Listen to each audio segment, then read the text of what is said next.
"Just that," said the fox. "To me, you are still nothing more than a little boy who is just like 100,000 other little boys. And I have no need of you. And you, on your part, have no need of me. To you, I am nothing more than a fox like 100,000 other foxes. But if you tame me, then we shall need each other. To me, you will be unique in all the world. To you, I shall be unique in all the world." "I am beginning to understand," said the little prince. "There is a flower. I think that she has tamed me." "It is possible," said the fox. "On the earth one sees all sorts of things." "Oh, but this is not on the earth," said the little prince. The fox seemed perplexed and very curious. "On another planet?" "Yes." "Are there hunters on this planet?" "No." "Ah, that is interesting." "Are there chickens?" "No." "Nothing is perfect," sighed the fox, but he came back to his idea. "My life is very monotonous," the fox said. "I hunt chickens, men hunt me.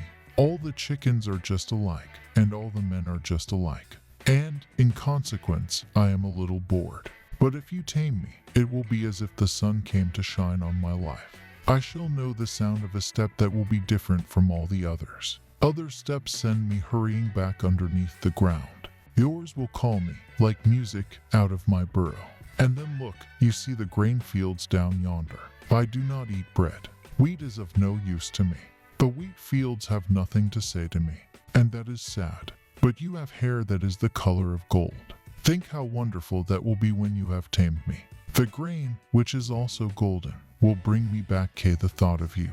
And I shall love to listen to the wind and the wheat. But I have not much time.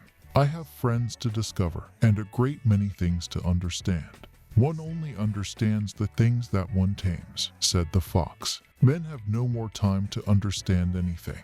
They buy things already made at the shops. But there is no shop anywhere where one can buy friendship, and so men have no friends anymore. If you want a friend, tame me." "What must I do to tame you?"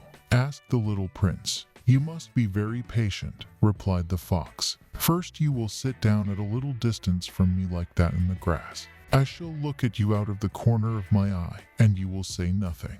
Words are the source of misunderstandings. But you will sit a little closer to me every day." The next day the little prince came back. "It would have been better to come back at the same hour," said the fox. "If, for example, you come at 4 o'clock in the afternoon, then at 3 o'clock I shall begin to be happy. I shall feel happier, and happier as the hour advances. At 4 o'clock, I shall already be worrying and jumping about. I shall show you how happy I am. But if you come at just any time, I shall never know at what hour my heart is to be ready to greet you. One must observe the proper rites." "What is a rite?" asked the little prince. "Those also are actions too often neglected," said the fox. "They are what make one day different from other days, 1 hour from other hours. There is a rite, for example, among my hunters. Every Thursday they dance with the village girls. So Thursday is a wonderful day for me. I can take a walk as far as the vineyards. But if the hunters danced at just any time, every day would be like every other day, and I should never have any vacation at all." So the little prince tamed the fox, and when the hour of his departure drew near, "Ah," said the fox, "I shall cry." "It is your own fault," said the little prince. "I never wished you any sort of harm, but you wanted me to tame you." "Yes, that is so," said the fox. "But now you are going to cry," said the little prince. "Yes, that is so," said the fox. "Then it has done you no good at all." "It has done me good," said the fox, "because of the color of the wheat fields." And then he added, "Go and look again at the roses. You will understand now that yours is unique in all the world. Then come back to say goodbye to me, and I will make you a present of a secret." The little prince went away to look again at the roses. "You are not at all like my rose," he said. "As yet you are nothing. No one has tamed you, and you have tamed no one. You are like my fox when I first knew him. He was only a fox like 100,000 other foxes. But I have made him my friend, and now he is unique in all the world." And the roses were very much embarrassed. "You are beautiful, but you are empty," he went on. "One could not die for you. To be sure, an ordinary passerby would think that my rose looked just like you, the rose that belongs to me. But in herself alone she is more important than all the hundreds of you other roses. Because it is she that I have watered, because it is she that I have put under the glass globe, because it is she that I have sheltered behind the screen, because it is for her that I have killed the caterpillars, because it is she that I have listened to when she grumbled or boasted, or even sometimes when she said nothing, because she is my rose. And he went back to meet the fox. Goodbye, he said. Goodbye, said the fox. And now here is my secret, a very simple secret. It is only with the heart that one can see rightly.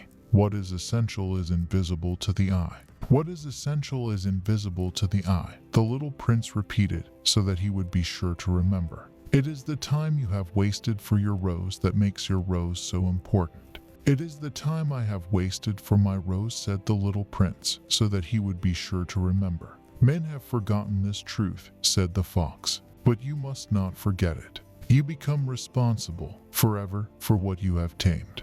You are responsible for your rose. I am responsible for my rose, the little prince repeated, so that he would be sure to remember. Good morning, said the little prince. Good morning, said the railway switchman.